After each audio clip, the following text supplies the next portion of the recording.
harvesting that happiness from what you're doing is like so important, and remembering why you're doing it. It's tough when you start to do something as a living and something that you depend on to pay your rent, or to pay your mortgage, or to buy your groceries or whatever. Like, there's a different kind of pressure that comes in, and it can kind of cloud your mind as to why you're really doing this and why it's so important to you. So I try to stay present and conscious of, this is something that I really love and care about, and this connection to other people through this hobby, this preservation, this care for this stuff it's exciting. Like, it's exciting to work with these movies. It's exciting to work with you.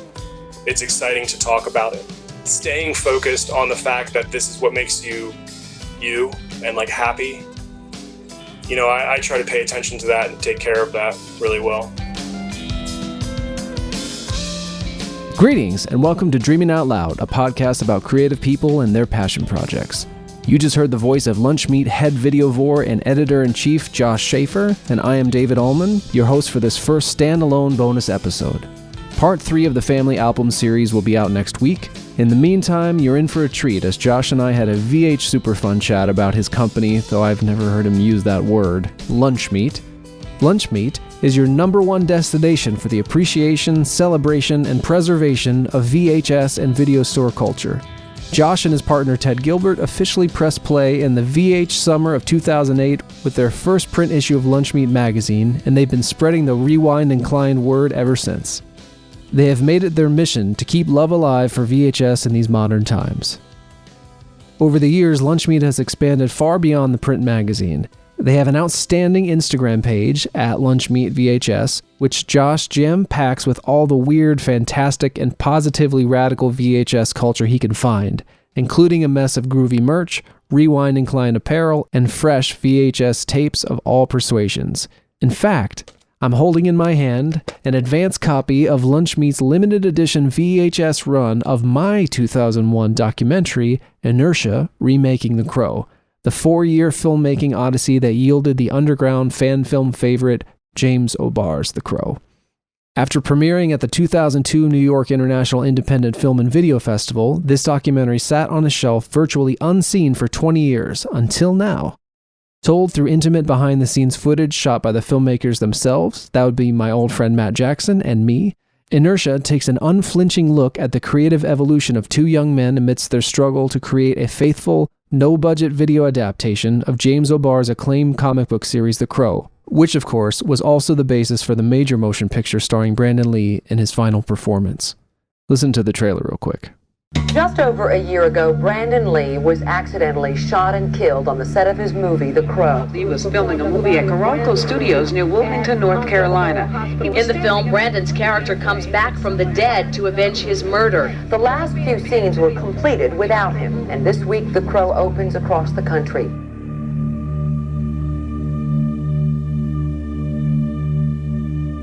I was about 14. I saw it Friday the 13th, May '94, and it was just an experience unlike any I've had before or since. Most I remember everyone just clapping and cheering and some guy screaming how the comic book was better. Like, you love that? Read the comic book.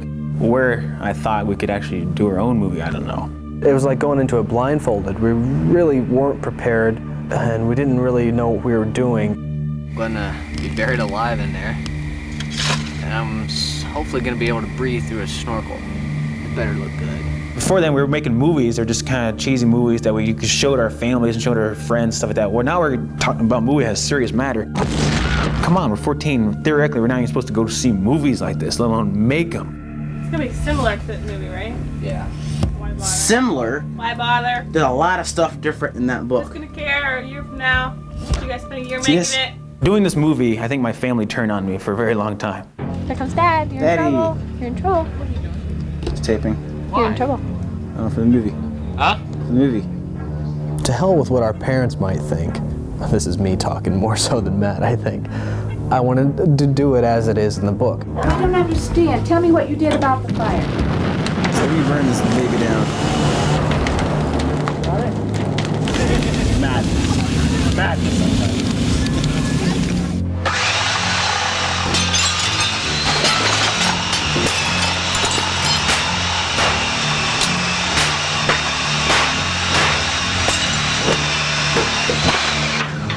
You're a weird guy, Dave. Yeah. I was going for this method acting thing. I think I thought it was cool, and there was a period where, probably on purpose, I really let it affect me.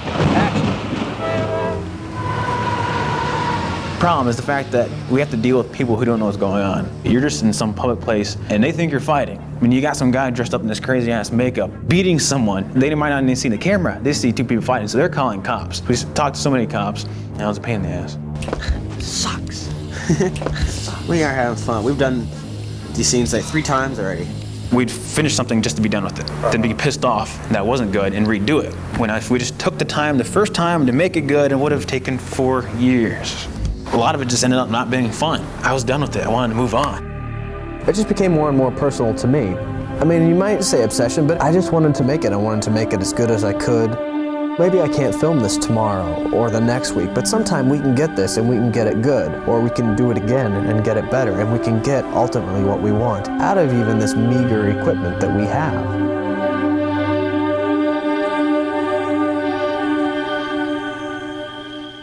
It's a story of passion, obsession, and the creative process. Think Hearts of Darkness meets American Movie, but with teenagers. If you head over to lunchmeat.com, which is also where I've cribbed much of the language for this intro, you can choose between the classic black video cassette or the Deadly Revenge red variant, which is what I'm looking at. Or go nuts, get them both, I'm not stopping you. Whatever you decide though, you'd better do it quickly because Lunchmeat merch sells out. I still regularly check their site for the Media Crypt collab t-shirt I missed out on that says, "As seen on VHS" across the front. And while you're clicking through lunchmeat.com, subscribe to their YouTube page, where you can VH stream our 1990s adaptation of James O'Barr's The Crow, as well as the exclusive 2020 video commentary I did for the channel. I've seen so many terrible transfers of my teenage version of The Crow online over the years that when Josh reached out to me about putting the INERTIA documentary out, I elected to create a new master, match cut from the original source footage, put back a few scenes I'd cut out, and even filmed an all-new shot. If you watch that video commentary, you can see behind-the-scenes footage of me using the same Panasonic VHS-C PIQ-303 palm quarter I used back in the 1990s to grab an insert shot that would match the remaster in 2020. I also applied the same care to a new master for the INERTIA doc, though some footage was completely lost to mold. If only I'd teamed up with Lunchmeat sooner. And before you leave the Lunchmeat YouTube page, check out a bonus 20 minutes excised from this podcast in which Mr. Schafer reveals his favorite VH7 tapes from his collection of over 1,000 cassettes. The man has a veritable video store in his house, and don't you want to know which flicks are his favorite? I'm so grateful for all the support Josh has shown me. He's really championed our shot-on-video Crow film and documentary, and it's been so gratifying to learn about the adaptation's growing reputation as a sought-after underground tape. For example, there is a site, underworldcollectibles.com, that lists our adaptation of James O'Barr's The Crow at $10,000. That's bonkers, and I have to imagine that the person doesn't actually even have a copy. But thanks to Lunchmeat, you can watch that sucker for free on YouTube looking better than it ever has, and you can pop the documentary into your trusty VCR. Josh partners with all sorts of cool people to do all manner of cool shit. Last summer, he teamed up with Adjust Tracking to present a screening of our VHS Crow film up in Canada.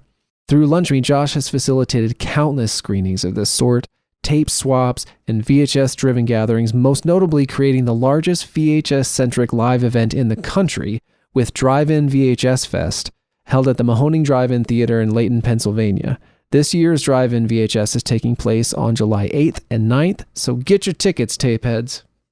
Josh also co-created Home Video Horrors with artist and photographer Jackie Lawrence, another awesome Instagram follow. He helped launch a 70,000 title-strong video store where all the rentals were free, called Video Vortex in Raleigh, North Carolina, and co-authored Stuck on VHS, a visual history of video store stickers, which I just broke down and bought while researching this intro.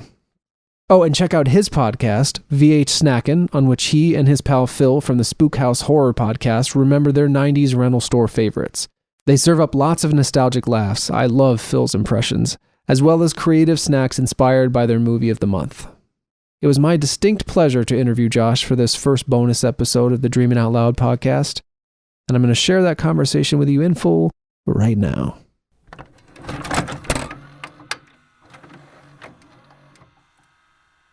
Greetings, good sir. Hello, my friend. Great to VHC you. Great to meet you, my friend. I love that people use that shit, dude. I love that people use it. It's amazing because it just started off as a goof, you know. Yeah, I'm working on it. I'm trying to incorporate it. But I always, whenever I mean, I've got you in my phone. This is probably not using it completely correctly because it's not a straight S sound. But I've got you in my phone as Josh VHSchafer. So. No, that's exactly right. Like, it's funny that my last name starts with an S. So, you know, it's just lucky, I guess. So that's awesome. Yeah.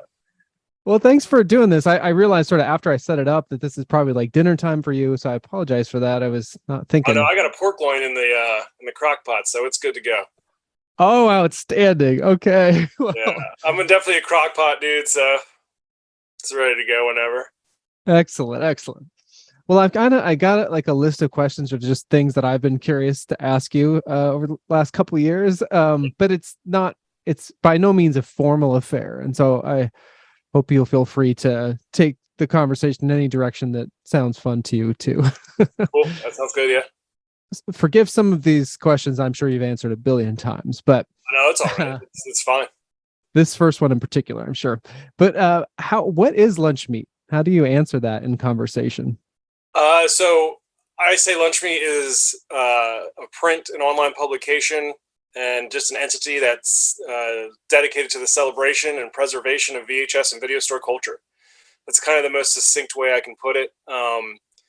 It's a way for us to keep VHS alive, you know, and to celebrate all of the things that VHS and video stores have to offer, you know, and have offered through the years. And it's really just a preservation effort, you know, just a way to do that and connect with other tape heads and to feed the community positive vibes and good information and just interact with people that care about the same kind of things that we do, you know, as tape heads. So it's really just a banner for that. Did you kind of stay into VHS? Like when the new technologies came in, you're like, fuck that. Or did you kind of just go with the flow, like maybe a lot of us did, and at a certain point decide like, whoa, I missed that, and kind of turn back to it? No, I never stopped watching tapes. I never stopped collecting tapes. I mean, I had DVDs too, but I don't really watch them. I mean, once in a while I will, and I watch streaming stuff sometimes if it's not on tape, you know. And but to answer your question, you know, I never stopped collecting tapes, never stopped watching tapes. In my 20s, I worked for a record label, and I worked in the mail order, and I was doing the buying we would carry horror DVDs and like cult DVDs, and I would get a lot of promos, you know. So that was kind of my DVD collection with a bunch of like other stuff that I've amassed over the years. But it's always just been tapes, man. I've always been watching tapes and collecting tapes and going after weird stuff on tape. You know, when I go to thrift stores and stuff, I don't really look at the DVDs. So I should, I guess, but I really don't. I just look at the tapes, and, you know, that's part of why I fell in love with VHS collecting is like the thrill of the hunt, as everyone, you know, has defined it. And it really is that. It's just going through tapes, just like going places and finding a bunch of weird stuff that you forgot about or that you do remember and wanted to find, or stuff you never knew existed, and just delving into that world and the excitement of like going through it and finding stuff. So, yeah. And you're still in Raleigh? Yeah, I'm still in Raleigh, North Carolina. I lived down there, maybe from like 2001 to the end of 2003. And my fondest memory is of the used books and, you know, movies and vinyl places that they have in that research triangle. Yeah. I was thinking about that today. And so is Nice Price still around? Yeah, Nice Price is still around. And there's also Nice Price Junior.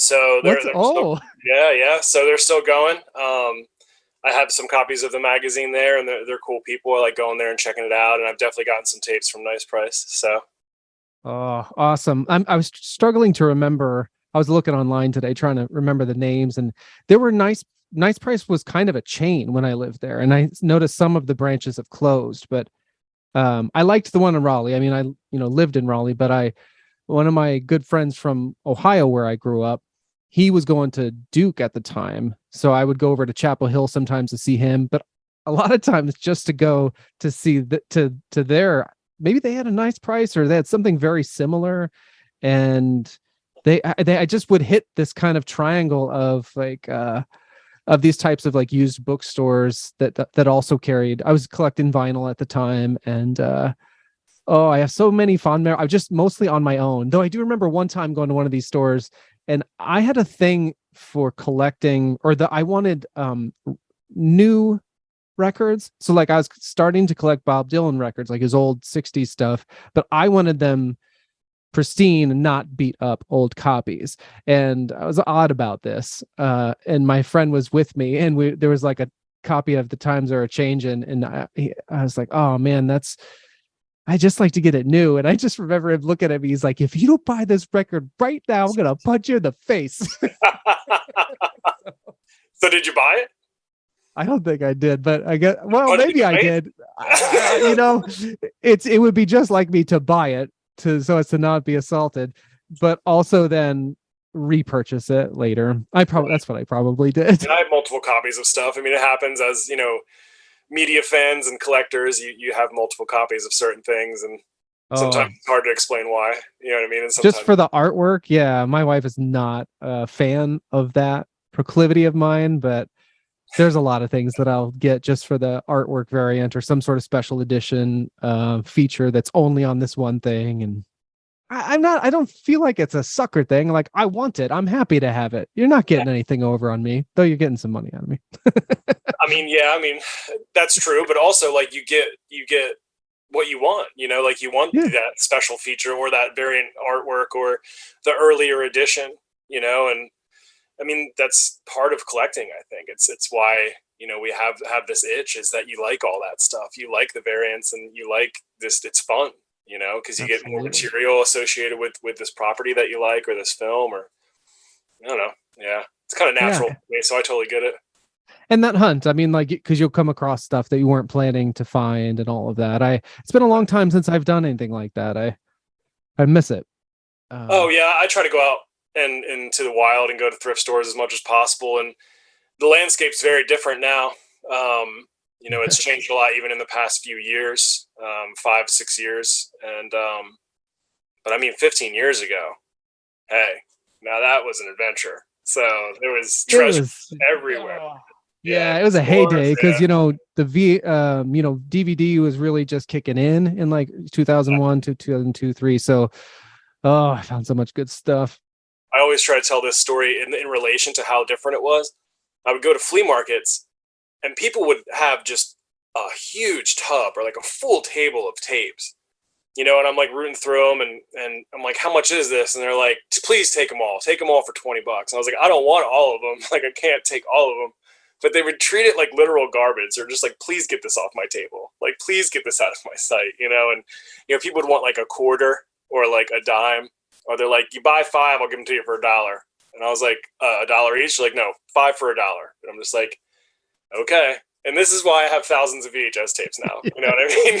Because it's just like, how do you say no to that? And I've learned that you can't buy the whole table because it's just, oh man, yeah. Got tired of carting it around, I'm sure. Oh, dude, I had to move 3 times in 2 years. And when you have as many VHS tapes as I have, you're kind of just like, this sucks. Yeah. Like, this VH sucks moving all these tapes, dude. Like, I mean, I think I use banana boxes. So, I mean, I'm sure a lot of tape heads out there know this tip or trick to use. Banana boxes are my favorite way to move VHS tapes.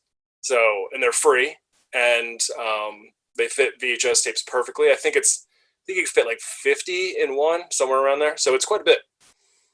But, that's good to know. I just had to look that up because I thought it was maybe just a term, but you mean like straight up the boxes that bananas are shipped into grocery stores. Yeah, just boxes for bananas from the grocery store. And you go to the grocery store and you're like, hey, got any banana boxes back there? And they're like, what? And we're like, I'm moving, and I just want these banana boxes because they fit my VHS tapes perfectly. And they're just looking at you like, okay, buddy, sure, you got these banana boxes. So, yeah, if you don't know, now you know. It's banana boxes are the ticket for moving tapes. That is news to me. When we moved to the house where I'm talking to you from today in Northfield, Minnesota, from around the Cleveland area in Ohio, my wife and I, she told me this later, but she was furious with me for like a period of time, and she realized later that it was because I had so much stuff. Just too much stuff, man. Yeah. And I remember some legit arguments and over that kind of thing. But I hear that all the time, and I understand. Luckily, my partner also collects, so it's not a problem, for the foreseeable future. So it's all good. That's excellent. That's a relationship to hang on to. Yeah. So you started the magazine around 14 years ago. Is that about right? Yeah, it feels about right. It was like 2006 or 7. Oh, okay. Yeah. And what were you doing before that? You mentioned working at a record company at one point. So I was working for Relapse Records at the time, and I met Ted Gilbert, my co-editor and co-founder of Lunchmeat there. So I was working there, and I had my own little boutique bedroom record label that I was putting out some vinyl, and that was really fun. And I just kind of had the itch to be creative. I always have.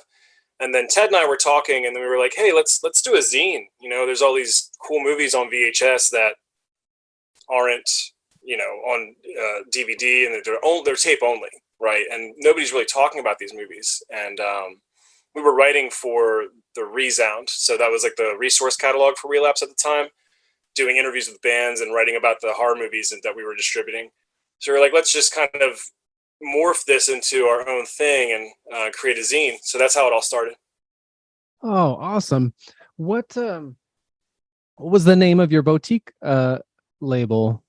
Aesthetic Records. Oh, nice. Were you doing like lathe cutting and stuff like that, or did you like have people who did all that? No, yeah. So because I was working at the label, I got very familiar with how records were done and pressed and licensed and things like that. So we went through a pressing plant. And it's funny, you think back, like we would put in an order for 1,000 records, and they would say, oh, it's going to be about 2 months. And we're like, what? 2 months? And now people are like waiting like 2 years for a record and stuff. And, but back then, I started that with my friend Ben, and we did that for a little while. He released like 4 or 5 records. So. And I've heard you talk about this elsewhere, but kind of shyly. So I don't know how much I can get you to talk about it. But you were in a punk band, right? Oh no! Come on! In my teenage years, yeah. In my teenage years, I lived in South Jersey, and looking back now, I mean, the pop punk scene from like 1999 to like 2004 or 5 in South Jersey was incredible. There was just so much good stuff going on. And I look back on those times really fondly. Got to play some cool shows. That pop punk band played a side stage at the Warped Tour, and I was like 17, so it was like dream come true, And of course, I broke a string on stage at the Warped Tour. Yes, of course. Biggest show of your life. You like pop the string. You're like, oh man, great. No, but it was great. But yeah, I did. I played in a pop punk band in my teenage years. Yeah. What were you called? Losing Ground. Losing Ground. And you said strings. Did you play guitar or bass? I play guitar, yeah. Nice. Guitar, backup vocal. Awesome. Yeah, I come from a family of musicians, and when my brother was that age, he was doing really well, like playing gigs similar to that. Yeah. One of the ones I remember for some reason, because my wife's cousin loves Tesla to this day, and I'm always like, my brother opened for Tesla once. That's awesome. Tesla rocks.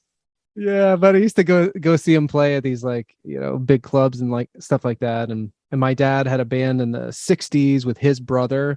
And just recently, actually, we kind of all, my brother Brian got into like recording over the years, and I had a solo music career that's kind of stalled, but anyway, we just made a record, put it out digitally, under the name the Allman Boys, because it's 2 sets of Allman Brothers. And yeah. I've been thinking a lot about this family history with music, and yeah, I appreciate you sharing some of that with me. I appreciate you asking about it. I mean, I'm not like embarrassed of it per se or anything. it's funny, like it feels like a long time ago, you know what I mean? And I'm 37 now, and I was playing in that band 20 years ago, you know what I mean? So it's just wild to think that it was 20 years ago. So do you still pick up guitar now and again? Oh, sure. Yeah. I have guitars in my house, and it's kind of a way to decompress, or just, you know, I like to play a little bit every day. I mean, I used to play for hours every day, but maybe I'll play like realistically like every few days for like 15 minutes or 10 minutes or something, just to noodle around and have fun. But I still love playing music. I miss it a lot. You know, I played in some bands and, you know, past that pop punk band and stuff like that. And it was a lot of fun, man. I mean, I was head deep into music for a very long time, like working for the label and everything. And Lunchmeat was always just a hobby, you know, and it's just grown so much. So I'm really thankful for it, and never thought I'd be able to do it like how I'm doing it now, you know? Yeah, that's awesome, man. Did you back in the, like, with all the love for, did you work at video stores? That was kind of required in the 90s, but I'm not sure if you're quite old enough. No, I did not. I did not work at a video store, but I went to them a lot. And actually, funny story, and I always got to tell this. So I was looking for a job when I was like 17, 18, and Blockbuster was in the, you know, Carl's Corner, like where I was looking. You know, there's like 5 places you can get a job around where I'm from, you know. And I went to Blockbuster, and their interview process was you went up to a kiosk and you had to answer questions. I remember this. I did it, and I couldn't get hired. I worked at a mom and pop video store for years. I was their only employee. So I was like super qualified, and I couldn't get a fucking job at Blockbuster in Raleigh, North Carolina. See, that makes me feel better, because that's insane that they wouldn't hire you. That makes like 0 sense. No interview, nothing. Yeah, I mean, I remember doing the kiosk, and it was just like, sorry, you don't pass, or whatever the hell it said. And I was just like, this is bullshit. Like, this sucks. That shows what they know. Then I walked down to the other end of the shopping center, and there was a grocery store called Acme. Oh, yeah. I went in there, and I got a job, and they were hiring in the deli. So I got a job, get this, slicing lunch meat for people. Outstanding. Oh, man. Well, I didn't have, it seemed like such a it's not a thing I shouldn't ask about where the name comes from. Is that just an insane coincidence, or is that actually part of the inspiration? Like, that is an insane coincidence, actually. But I mean, most of my projects, you know, have something to do with food. Like, I just love food. I guess I just have it like in the back of my brain all the time. The name of the magazine comes from a movie, 1987, Lunchmeat by Kirk Allen. Oh, okay. And that was in the first issue. And at the time, we were trying to think of a name, and, you know, we're just two young 20-somethings just trying to kick around a name for a zine, you know, so we weren't like thinking about it way too hard. And we just thought that Lunchmeat was a cool name, and it exemplified what we were talking about, like a movie that's, you know, low budget, obscure, probably never going to be on DVD, and just a cool VHS tape. So we thought that it, you know, just embodied what we were into, and we stylized it as one word. I don't even know if that was on purpose, but yeah. Years later, the director of Lunchmeat got in touch with us, and he was like, "Oh, nice name." And I was like, "Oh my God, what's up, dude? Thank you." And he was really, really cool, really, really stoked. And he did an interview for one of our issues, and it's cool. Yeah, that is so cool. I don't know how I escaped like knowing about this until you got in touch with me a couple years ago, but it's been such a just joyful thing to like re-engage, to even honestly to know that there is this VHS culture out there. I think I was just oblivious, other than my own, you know, treasures that I've got here behind me. But yeah, it's been so cool. And I was writing the intro today to the podcast, and I was like, I don't have the latest issue. I don't have that stuck on VHS thing. It's like I can't take it anymore. You should let me know. Well, I ordered. I couldn't. Thank you. Get these. Yeah, that's amazing. Thank you. Yeah, and I got if I had this mold removal for video cassettes a few years earlier, that would have the new masters for the INERTIA dock and stuff would have looked that much better, because Yeah, I mean, that's super essential, because you find some moldy tapes out there, and it is fixable to a certain degree. We want to give that information to people out there, and we had it on our website for 10 years plus, and we just decided to put it into a print, pocket guide, because that's cool, and I do it's love nice that to it's have pocket it. size. Yeah. Yeah, like one of those old pocket manuals from the 90s. Absolutely, yeah. Well, and I love that you had a record label called Aesthetic Records, because Lunchmeat has this great visual aesthetic and how to and tone to it. I mean, the whole rewind or die is like such a fun spin on the Be Kind rewind and all of that. And yeah. I love how there's like cursing in the copy of the mold for removal, the field guide. And, Yep. I don't know. It's all just so delightful. Did that kind of emerge from that first issue, or did it develop over time? Like the whole aesthetic? Yeah, the tone that you have taken and found. That's a great question. I don't really know how to answer it. I mean, I feel like I've always just kind of been true to what my artistic inclinations fed to me, and I mean, we took a lot of inspiration from famous monsters magazines. Oh, yes. And I think that still exists in it today, because I still love all that stuff, and 80s horror, and just want it to be fun, and it's funny because Lunchmeat is a lot of horror stuff, but we cover everything, you know what I mean? And I think we just want to mix everything up and just make it fun. I mean, how does an aesthetic emerge? I don't think I was really focused on being one way.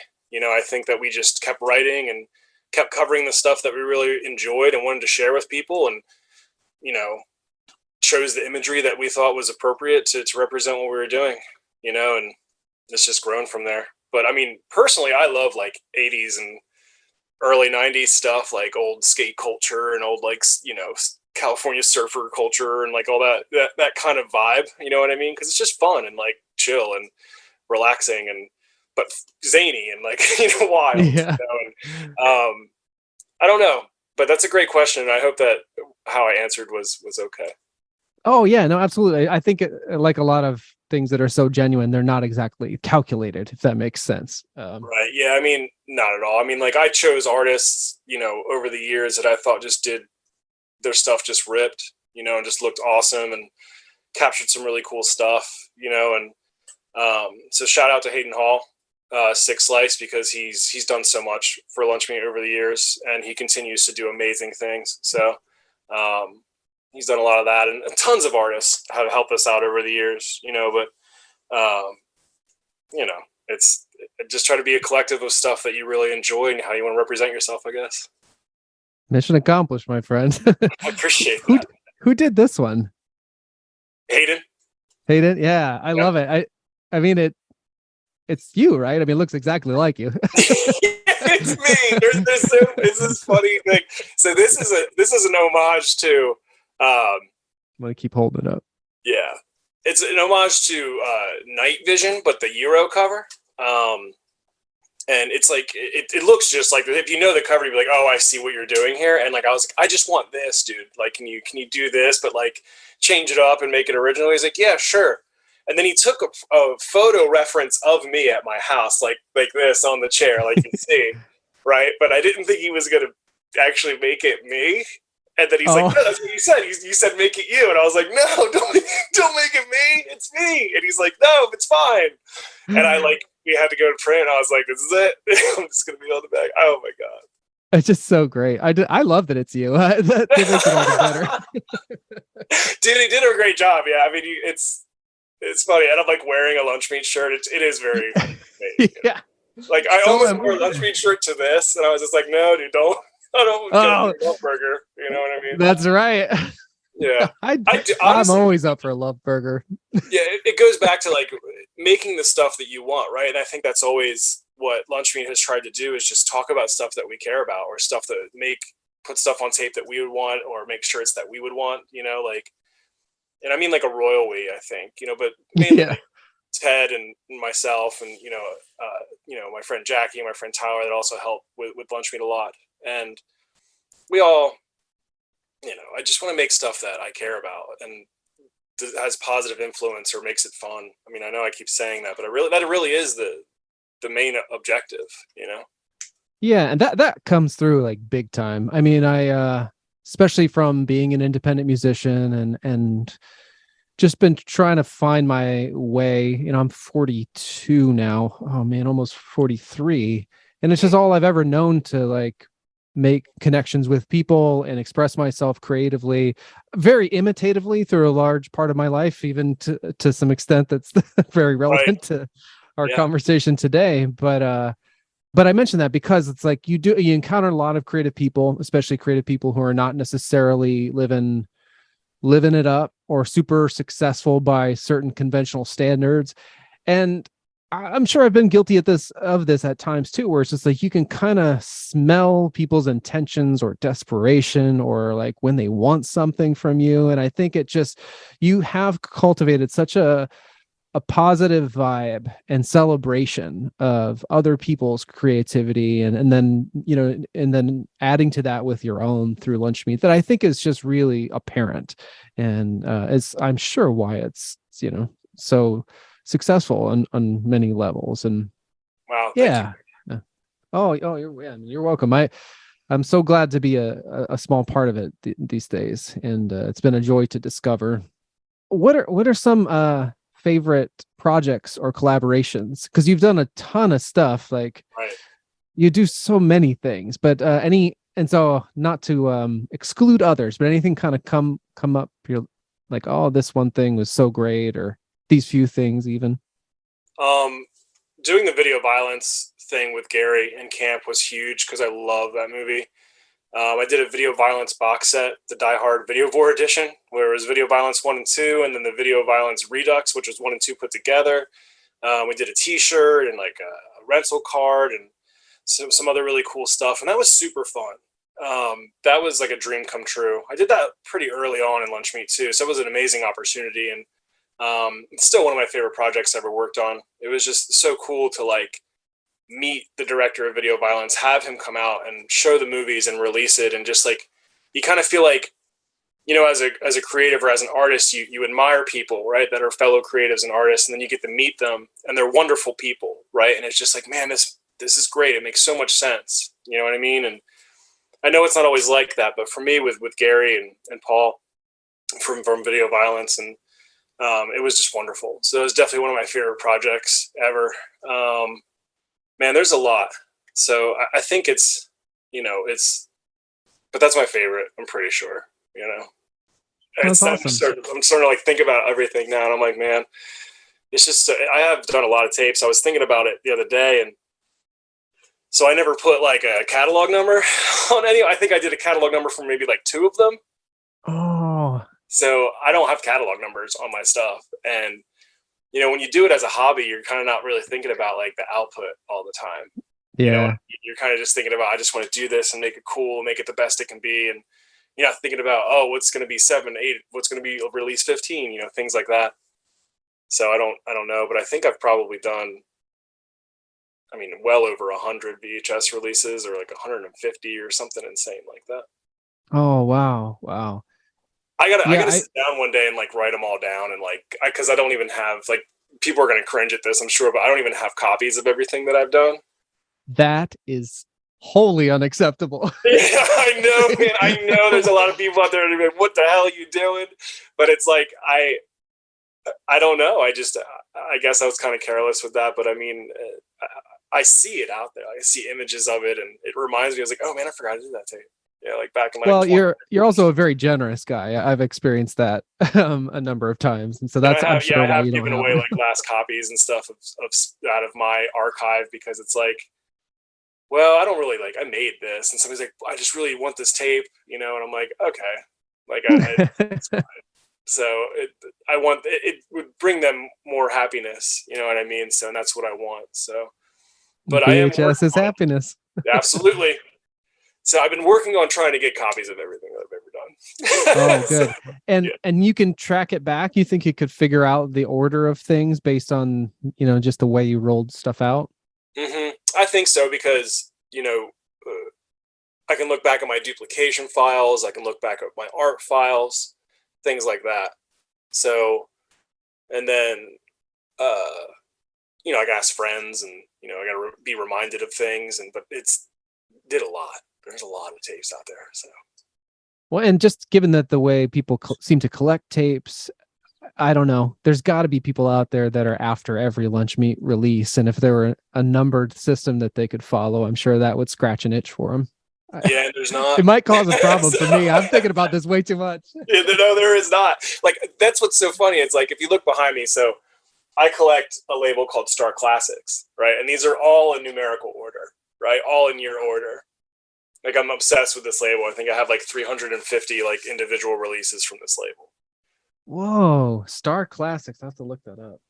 Oh yeah, it's like this budget label, and there's just like this weird like shrouded history, because they were doing bootleg stuff, they were doing public domain stuff, they were doing like weird knockoff cartoons, and like they were doing everything. And it was just so fascinating, because I would find Star Classics and I was just like, man, they're doing everything. Like, they're releasing all kinds of stuff. And I became fascinated with it. And I would find them very, very regularly, because I don't know, I guess they're pretty prevalent, you know what I mean? And because they were low budget, like EP tapes, like the kind of tapes that you would walk into a gas station and see for like $5, like, let's see, I just posted this, but like, if you walked into a gas station and this is on the shelf and it's like $4, you're like, how do you not buy this? I mean, like, that's what they were going for, and that's cool. I love this label. But back to the new keeping track through number, did not do that, and I think about it sometimes. So I grew up always making stuff that really had no outlet to be shown. Like, remember the Crestwood House monster books? I might have one. Yeah, I think I do. They look like this. They have the orange. I don't know. They're kind of. Oh yeah, I'm familiar with that. So I used to get these all the time from the library in the late 80s, and I would. I fell in love with all those Universal films and stuff. So the first like movies that I was making like on VHS in 1987 and 88 were like, I would using this and the few times I'd seen Frankenstein 31 as a guide, like film it, even to the point of like one of them. I think the first one, the credit is just me like holding up the book and making the music with my mouth, just being like, anyway, but I, so I made all these kinds of things, but like I would also draw. So I was just so enamored of like, I guess the ephemera and the books themselves about the movie. So to where when I ended up getting like these kind of pre-bought journals, I would draw in them. At first I was like drawing my version of Frankenstein and all that. But then I started to draw essentially adaptations of my shitty VHS remake. That's just my dad following me around until I put my fist up by my face to signal him to stop. And, but so it's like drawings of me and then my brother we would wear like karate pajamas for suits and he'd stuff a pillow in his back to be the hunchback and all this. So my drawings got to be where they were like little hand-drawn tie-in things that just sat on my own shelf for the movies I made that sat on my own shelf of real movies that were classics. Just bizarre the way that this all developed in my life. And then, eventually I got to where like one of the first things that I did it would have been the first thing I kind of distributed, quote unquote, just through email requests in 1999 was that adaptation of The Crow that caused us to be acquainted. And but then so I moved on, like eventually then I got into like making more music than movies. It would kind of alternate. And I have a very creative group of friends that were always involved in these things. And I started like we would refer to like kind of a label, though I didn't. At one point it was an LLC, but never a profitable one, called Dreaming Out Loud Records. And I always thought of it like it's just Ani DeFranco song where she says people used to make records as in a record of an event of people playing music in a room. And I think of it more like that. Like you get a newspaper. It's like the Daily Record was the newspaper where I grew up. And but anyway, so we started like I just had made all of these things, kind of video projects and music projects, and certain people would have their bands that, like my brother's band, they just kept like making CDs in real studios that never came out, like even they would never even self-release them. Like the bands would fall apart before, or whatever label interest would dry up. And so a few years ago, I started to really get into that. Actually, when I made my first sort of solo CD EP, the distribution companies like, do you want to put like a record label on it and a number? And I was just like, okay. And I said, Dreaming Out Loud Records 01.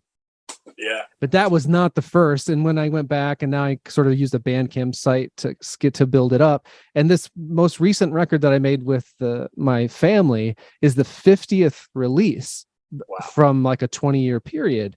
And some of them, like some of the ones I did, I tried to get behind and get out into the world and stuff like that. But a lot of the others that were, to be these things that like I cared much more about preserving them than even my friends that made them. And but I tried to do that thing where I went back and tracked the order, and I kind of can chronologically, but if I ever I can't quite get it right, and I don't really know like the actual order that things like would have quote unquote come out, because some things were like, yeah, they were recorded back in 2000, but they never really. So like I have thought about this kind of thing a lot just for myself, and I don't know, I get a satisfaction out of seeing that catalog. And you do so many things that like sell out. Is there a place that you can kind of see it all, or is it a lot of it in your mind? Yeah, a lot of it's in my mind, honestly. And then I have the website, so I can trace that back at least, a couple of years. Because, I redid the website a couple of years ago, and we keep the releases that sell out up there just in case, we ever do a repress and people see it and people know that it exists and things like that. So, but yeah, I mean, like if I could see, and I was really inconsistent about putting years on tapes. Right? Like the year it came out, like when I pressed it. I couldn't even tell you like if the older stuff even has years on it and stuff like that. But I can, through contextual information, I could probably figure out roughly when things came out. So, yeah. Before you did the update on the website, I remember there was a series of questions, and one of them that stuck with me, because I'd always thought from the moment we talked about like putting out this documentary like 2 years ago, I was like, at the time I was doing a regular podcast with a friend of mine, and sometimes we'd have on guests. And so, but I've been wanting to ask you this for years now, which was a question that I guess you must have asked lots of people, but I think it was, how many VCRs do you have right now? Let's see.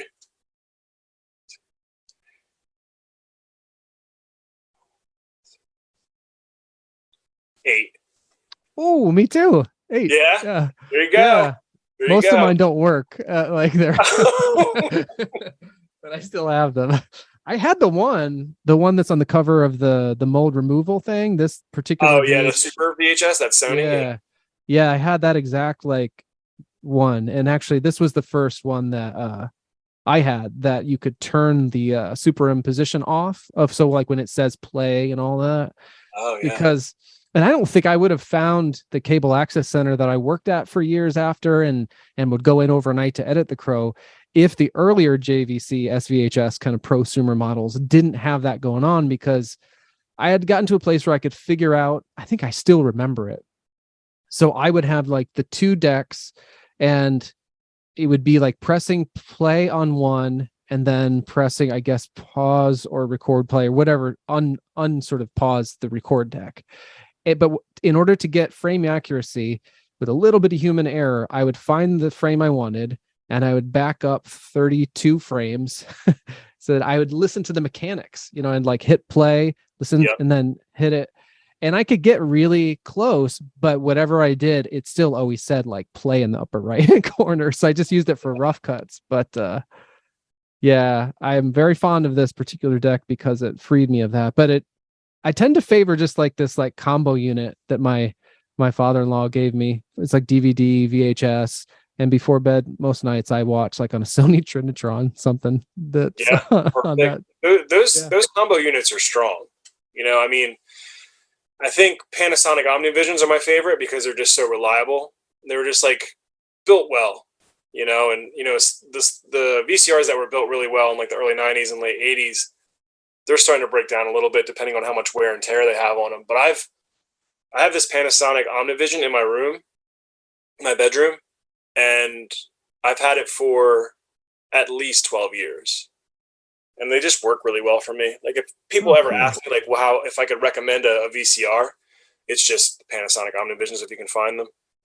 I'm glad to know that. A lot. I mean, they're pretty economy, you know, and they work for me, you know, and I clean the heads every once in a while. I just treat it right. But man, I've watched so many tapes on that VCR, like so many spins around the tape. So do you have kind of like, do you have a stack that you work your way through? Are you more of an intuitive, like, how do you decide what you're going to watch? I think that's half the fun of it. You know, I like to come into the tape room and I do have stacks of stuff that I just got, right? And then that's in a certain place and I'll look through that and say, hey, I want to watch this right now. And then sometimes I'll see something on the internet that reminds me of a movie and I'll want to watch that. Sometimes I'll just come in here and look around and be like, you know, I want to watch this. You know, it's like I got a little video store in my house. So, I mean, yeah, I just wander around and,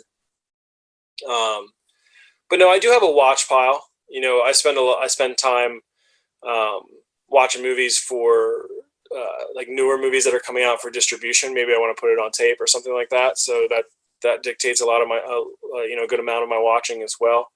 I mean, but you know, I mean, I don't really like, it's pretty loose, I think. You know, it's basically just like whatever inspires me or like whatever prompts me to watch, you know, but I do like coming in here just without any preconceived notion of what I'm going to watch and just coming in here and just picking something off the shelf. So. I love that. I've always been this way of like kind of, I blame those monster movies actually when I was a kid, because that was my first chronological thing. Like I think what a lot of people discover with comic books and stuff. And, so I always kind of find that I'll work my way through something, whether it's a director's career, an actor's career. I've been doing the monster movie thing. I do it every so often, but I've been doing it in a really specific way and trying to watch movies I haven't seen more. I started last year I did like started with the silent movies. And I just watch a few minutes before I go to sleep. So sometimes it takes me a while to get through a movie. But so I went from like the silent era right up to the start of like Dracula 31. And then I stopped for the season. And then I started up with and I did that kind of first run of 31 through, 35. And I stopped again. And then I'll pick it up again. But like so this idea of what you just described sounds so idyllic and free to me. Chaotic. To me, it doesn't upset me. I love it, but I want it for myself, but it's hard to break my kind of habits. I've been working on it though. And I'm getting a little better. I think the way you just described is amazing because you get full context, right? You're getting like this contextual timeline. And it shows you how these movies have progressed and like how the ideas progressed and the filmmaking and everything. And, you know, and I think that's really, really cool. You know, I think that's really valuable.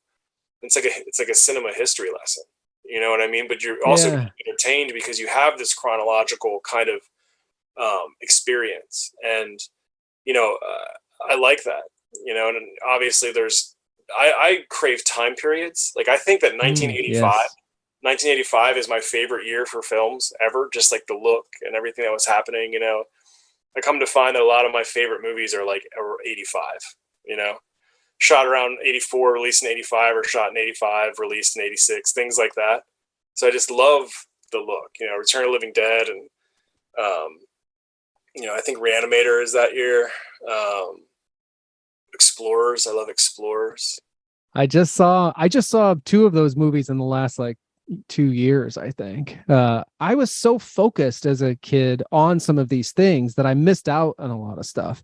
So I was very into that, like the old horror like that, but my parents would not let me watch the newer, like the Friday the 13th or Nightmare on Elm Streets that were coming out around that same time. And so I just didn't see any of that stuff. And so just like you, I do get a craving for a certain era, and it's a very similar one. I think for me, like 85 through 89 is a real sweet spot. And then some stuff in the early 90s also. But I missed so much of that in the last, I don't know, 6-7 years, I've caught up on a lot of it. And it's so fun to go back to this time and place that feels familiar. Because I'm one of those people that I never saw such and such a movie, but for some dumb reason, my brain still knows when it came out and what the box art looked like, Yeah. But I've been going back and seeing a lot of those movies, and it's such a joy. It's like, I don't know, it's like revisiting a thing, but it's also new because I'd never actually seen it. Yeah. Yeah. I mean, but you're familiar with it, right? Like, that it exists, and you have you get an impression of something because you know what this movie is kind of about, or you've seen stills, or everything from people talking about it to t-shirts people wear, right? You're like, what this movie's vibe is kind of, but then you experience it and you're like, oh, okay, this is what it's all about, and I think that's really cool. So yeah, absolutely. This is a new podcast for me. I kind of created it as an outlet for like these sort of series of conversations based around people's passion projects. And so I don't really have a well-defined what this is, other than just I relate to people this way through the things that they make and are enthusiastic about, and that I make it enthusiastic about. So it's a little bit of just my social dysfunction. But I had this question that I did want to ask you, and maybe I'll ask people in the future, which is simply because and you're a great example of someone who does a lot of different things. And so I guess but the question is, how do you structure your time to make as much of that possible as you can? It's a great question. And I think it's always a challenge. I'm still on a learning curve, because I do a lot of different things, and I've always done a lot of different things, but I mean, I try to prioritize. I look at, you make timelines, you have to plan. When you do all these different things, you have to be organized. You have to plan, you have to look at things in the future. I have releases planned out until next year, so then you got to make sure the art's there. You got to make sure the print work's going to get there, make sure the dubbing's going to happen, and then, I have partners like Ted helps with all the publications as a co-editor and a designer, right? And he does a lot of that work, and I do the editing, and, we'll have meetings and talk about what we want to talk about in this next issue. And then, you plan it out, and then you just fill in the blanks where it's needed. And then you go after the pieces and you keep in touch with people. But I make lists, man. I mean, every night before I go to bed, I just make a list of things I want to get done the next day, because I like crossing stuff off a list. So yeah, it feels good. I use my calendar a lot with alerts and reminders. Yeah. So I go into my phone at night before I go to bed, and usually I'll just set timers, throughout the day, and to remind me what I need to be working on at that time. And kind of just keeping myself paced to stay productive, throughout the day. And if I miss something, then I just switch it to the next day, or I keep it, there's still a log of it in my phone. I'll be like, did I get this done today? No, I have to write it down and redo it tomorrow. But it's difficult, man. It's, I remember when I worked at Relapse, my friend James, he's like, you do a lot of different things, Schafer. You're doing a lot of different things. He's like, remember one thing. And I was like, what's that? He's like, jack of all trades is master of none, bud. And I was like, okay, I'll remember that.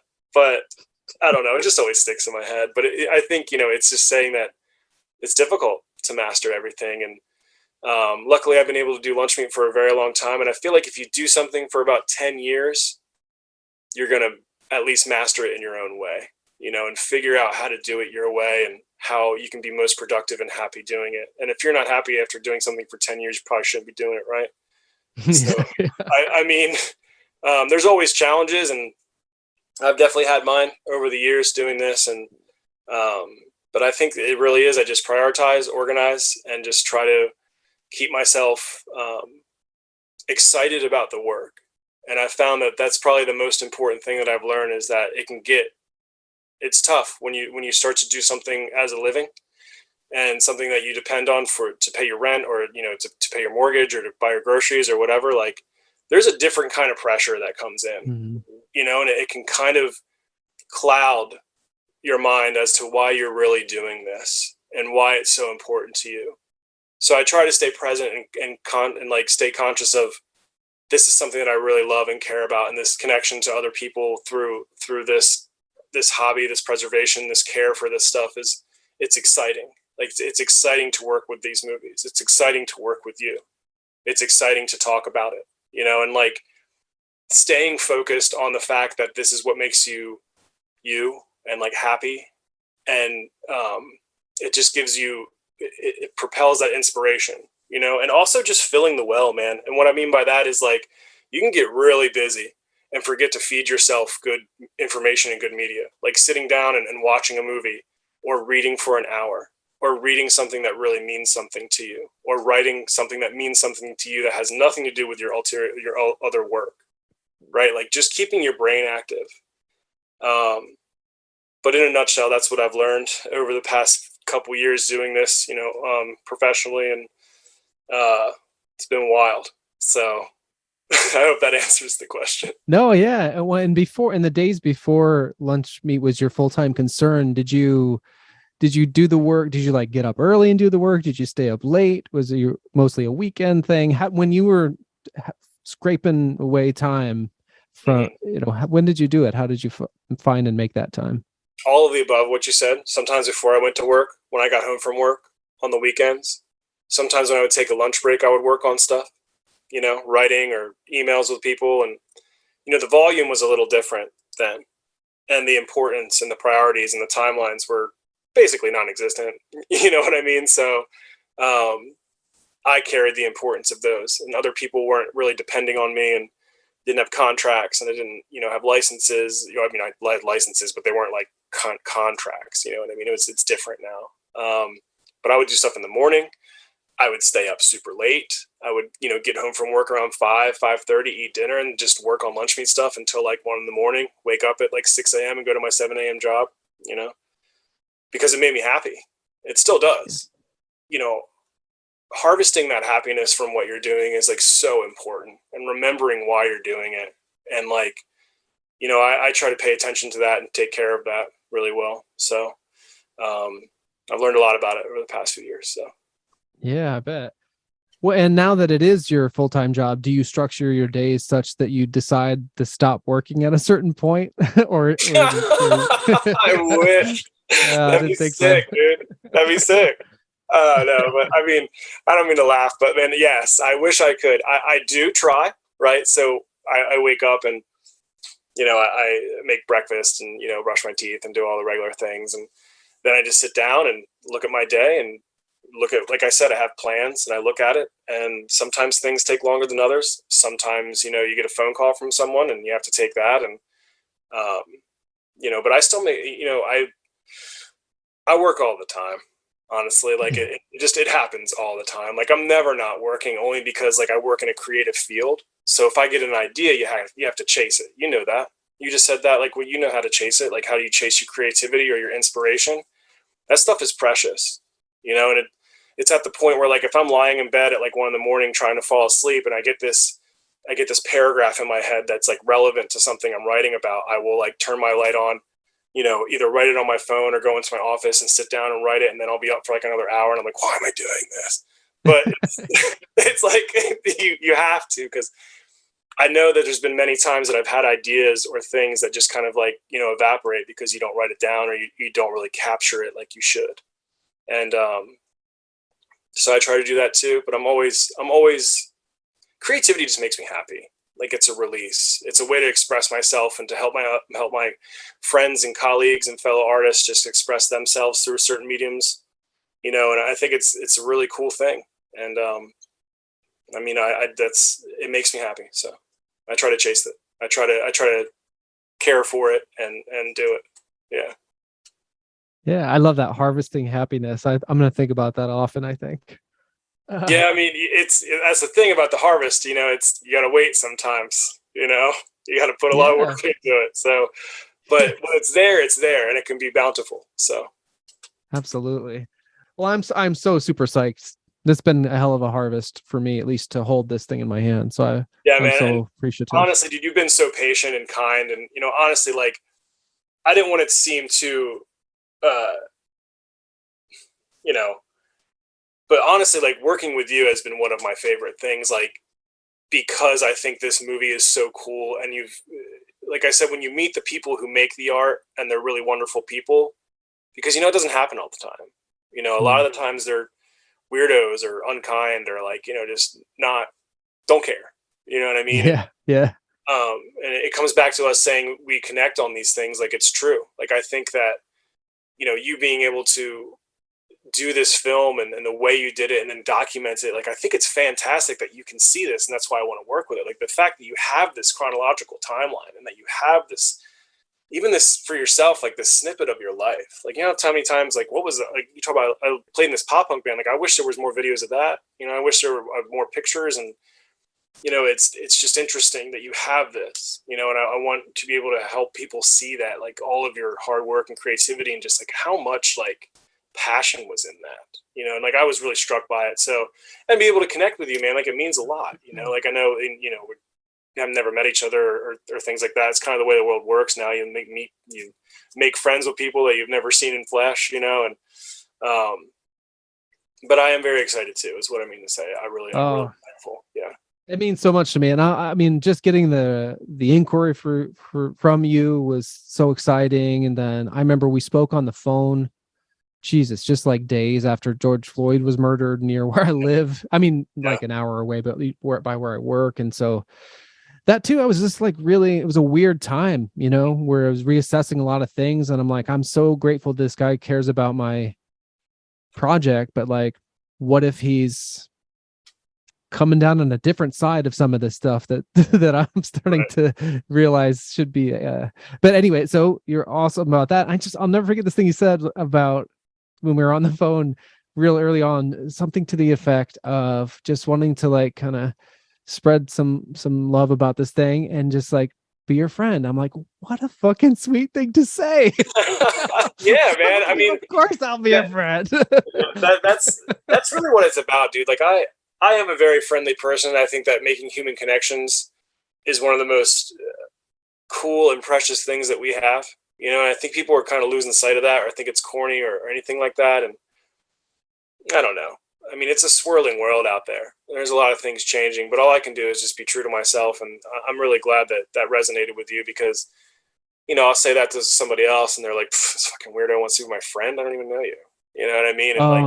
And some people can be like that. And I've experienced it, and I've had a lot of different experiences doing Lunchmeat and running the video store here about what people think of you, or what me, but like what they think of you as a person, and how they perceive you, and it's been weird sometimes. So I really appreciate your sentiment and notions. Yeah. Oh yeah. When I'm a fan of VHSnackin', your podcast with Phil from the Spook House. And that's a relatively new one, but it seemed like you guys didn't necessarily know each other that well at the beginning. And so it's been a real pleasure just to hear you guys talk about those films, but also to kind of hear you become friends through the podcast. And now you're like doing all these, appearances together. Well, I don't know if that's what you call them, but like the tape tables and stuff like that. It's just, oh, I love it. I love it. Yeah, it's been a really cool experience. I would have never had a podcast probably if it wasn't for Phil. So it was just a world where I was like, I don't have time for this, and but it's fun. We make it fun, and it is like it's just hanging out with a friend. That's all. We sound the same way when we're not being recorded. I don't doubt that for a second. Yeah, it really, I appreciate too, because like I was listening to, I fall behind and I was catching up just today. I was out on my walks and listening to Happy Gilmore and the Coneheads, and I had seen it on social media, but I was so happy that you make a point, because you do. I love that you guys kind of drift from the movie a bit. I mean, I had a podcast with a friend of mine that was essentially the same thing with less of a focus for about 5 years. And we were so freewheeling with it that we identified right off the top of the bat as long walk, short drink. And that was it. That was like the name of the podcast and the ethos. We just would talk for fucking ever. But I love that there's a bit of that going on with you and Phil, and you got your topics that you kind of come back to, whether it's like nothing but trouble or whatever. But then you'll update people on what's kind of going on in your lives. And when I had forgotten about it, but you brought up how the person sent in the Angus TV version that you've been after, and I was just like, oh. I'm along for that ride, and I'm so delighted. And so one of these days I'll make it out to one of these shows. Like I was thinking about the Drive-In Fest, and you're the only person I know, so it's like I just feel like yeah, but dude, I mean, like it's a cool community, you know, and there's a lot of like, you know, different people there. You know, I mean, we're all similar, but it's a pretty good crowd, really good crowd.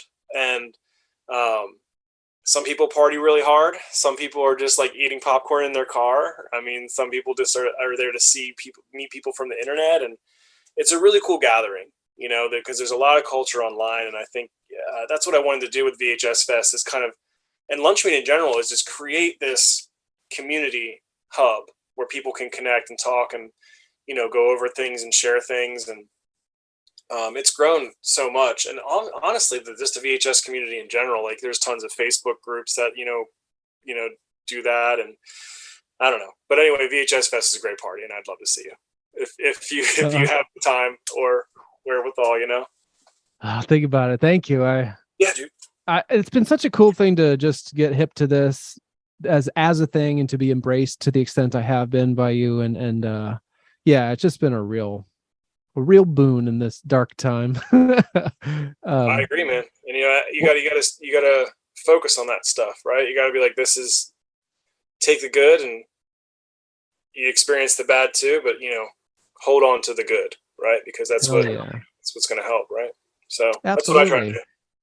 Well, I want to, as much as I want to hang on to this conversation forever, I know I got to let you go eventually, but I do need to know, you touched on this, and I just want to make sure there's not more to the system. How do you organize your tapes? Oh, is it all? Oh, dude. So let's see. It's kind of like only I know. You know what I mean? I love it. Like Autobiographical. Kind of so let me see if I can go there. So Special Interest has its own place. Okay, right over here. And then I got all my Star Classics behind me. And then I have a rack here with a bunch of random movies. And then I have a case where I have about 120 taped from television Philadelphia Eagles games from like awesome. 1987 or 87 to like 2007 or something. So I like football, and Eagles are my favorite team. I'm from Jersey, and it's the Philly area. So, but I found this score where somebody had like 120 taped from television games with all the commercials and everything. Oh, wow. So they're not even games that you taped. You found them later in life. That's awesome. Somebody had a stash of like 100 and some Eagles games taped from television. And my buddy Anthony was like, yo, dude, you need to look at this. And the dude was like, you want these? And I was like, yes. He's like, it's a lot of tapes. I was like, I don't care. Like, I need all these. I'm never going to find like over 100 Eagles games taped from television. So I have that right here in a case with some Eagles stickers on it. And then I have some slide, you know, there's like pull out shelves, you know what I'm talking about? Like where you can stack them. And like I have all my my naked tapes in there, stuff that like doesn't have a case. And then I have a section where it's all like newer stuff, like everything produced in the past 10, 15 years. Oh, nice. Some of my stuff other labels and other friends have made. And then I have all of my large clamshells in one place. And then it's all my cartoons and kid stuff. Then the cartoon kid stuff, large clamshells. And then I have all my rental cases and small clamshells. And then I have a mixture of action and horror, sci-fi, action, comedy, classic, and then all the horrors over here. Wicked. And then within those the sort of genres, is it how do you organize it by like year? No. Okay. Just color, nothing like that. No, nothing. It's constantly changing. It's just like, here's where the comedies are. Here's some horror stuff. Like stuff just moves around, you know, and like I don't know. I mean, well, that's cool too, because like stuff will catch your eye differently. Because I do have, I think I do. It's like quasi alphabetical, but then you'll get to like C, and then it's just like all Cameron Crowe movies, or like M for Monster, L for Bruce Lee, and it's just like, so there's like only I really know, but they're always in the same place. So it makes sense. It must be cool. Right? to walk. Yeah. Yeah, it makes sense to me, but I always see the same thing. So if I'm like doing floor exercise or something like that, I'm always seeing like the W's and my Van Dams and but if they were moving around all the time or like not in any particular order, I think different stuff would catch my eye.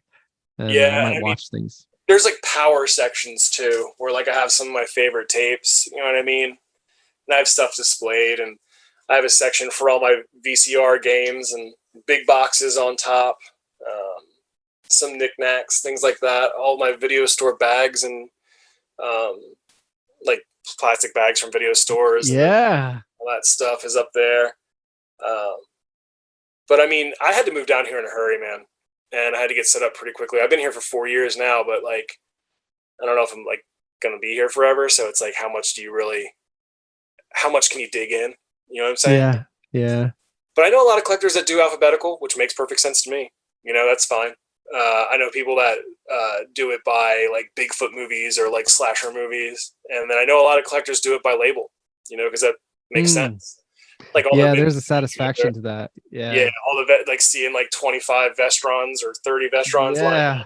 Don't grab me with a good time. Yeah, you know what I mean? And it just looks sexy. You're like, man, that's why I got all my Star Classics together. You know what I mean? Yeah. I do kind of sort of a chronological thing too. As you can see, the silver top Universal. I don't have the whole collection, but the ones I have, it's by order. Anyway. Well, I appreciate you being so generous with your time. This has been so fun for me. Oh, it's my pleasure. 1,000,000%. Thank you. And is there anything that you want whoever hears this to know about that this should be out, in the next few days so it can be timely? Yeah, I mean, VHS Fest 666 is coming up at Mahoning Drive-In Theater, July 8th and 9th. It's the biggest VHS party in the world, I'm pretty sure. And it is totally awesome. 8 films on the big screen on VHS, vendors, tons of tapes, just tons of tape heads, a lot of cool people. Mahoning Drive-In's a beautiful spot, super fun. So definitely check that out if you want to come out and just have a great time and be around VHS culture and other tape heads and just cool people in general, just all hanging out, having a good time, watching VHS tapes on the big screen, real weird movies. And 666 because it's all like Satan and demons this year. And we are bringing out Ginger Lynn, because she's in a couple of those movies, so that'll be fun. And other than that, I mean, I just doing a lot of cool releases. Obviously, I just did one with you that I'm very excited about. Yeah, me too. And I'll hold it up. What the hell? I was so delighted to get this advanced copy and what is it? Deadly Revenge Red. Deadly Revenge Red, yeah. Hell yeah. Hell yeah. Got to make it fun. Got to throw a little spice on VH spice on it. You know what I mean? That's right. Oh, I love it. Yeah, there's a lot of cool stuff. I'm very excited for the upcoming months. We got some reissues coming of stuff that people want. Are going to be doing Last Blockbuster again eventually. Oh, good. Maybe I can get on it quicker this time. Yeah, different artwork this time. And some other reissues going to be doing Hard Ticket to Hawaii again.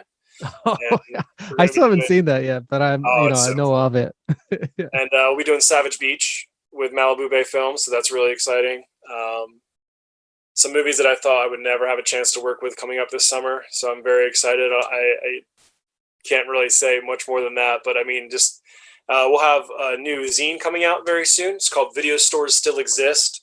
And it's going to be a collection of interviews with all video stores that are still kicking ass and out there living, keeping the rewind dream alive and keeping the video rental store dream alive, really.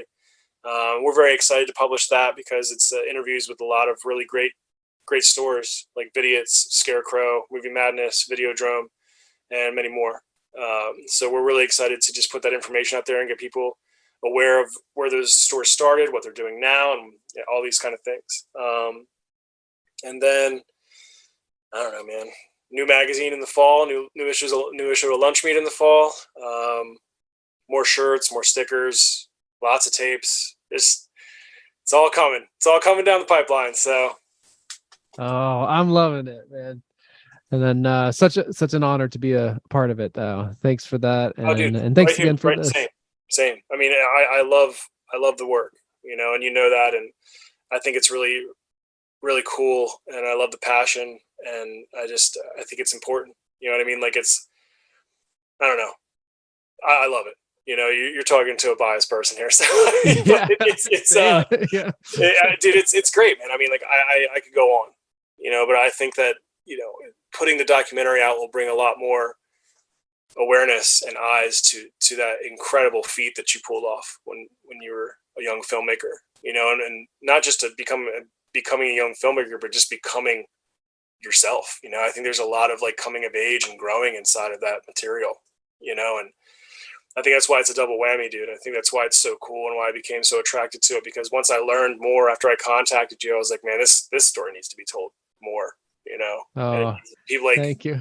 And if I could use, you know, my platform to help get that out there, that's all I really want to do, you know.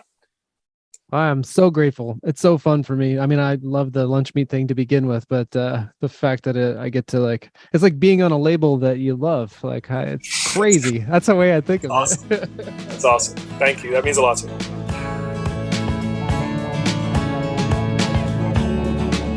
This was a Dreaming Out Loud Records production. It was recorded, edited, and mixed by me, David Allman, at home in Northfield, Minnesota. I had the honor of talking to Lunchmeat's Josh Schafer from his home in Raleigh, North Carolina. Find Lunchmeat VHS on all the VH social channels for which you have an account to experience the great expanse of the radical rewind-inclined world of home video love and history. Visit lunchmeatvhs.com for all manner of analog goodness, including the limited run of INERTIA, Remaking the Crow, the 1-hour documentary chronicling the 4-year filmmaking odyssey that swallowed up my adolescence and yielded the relentlessly faithful VHS adaptation of James O'Barr's The Crow. Watch that and my 2020 video commentary for it on Lunchmeat VHS's YouTube channel. And don't forget to also check out the bonus video portion of this conversation there and find out which VH7 tapes are Josh's favorite from his collection of over 1,000 cassettes. Thank you so much to Josh for taking a chance on me. Thank you to my brother Brian for the intro and outro music for this episode, Dal Segno and Memory Lane respectively. Both are available on his Fascist Puppeteer albums, which you can find wherever you get your digital music, and as always for free at dreamingoutloudrecords.com. Thank you to John Noltner for the podcast portrait cover. Check out his A Piece of My Mind project at apomm.net. And thank you to you for sharing your time with me.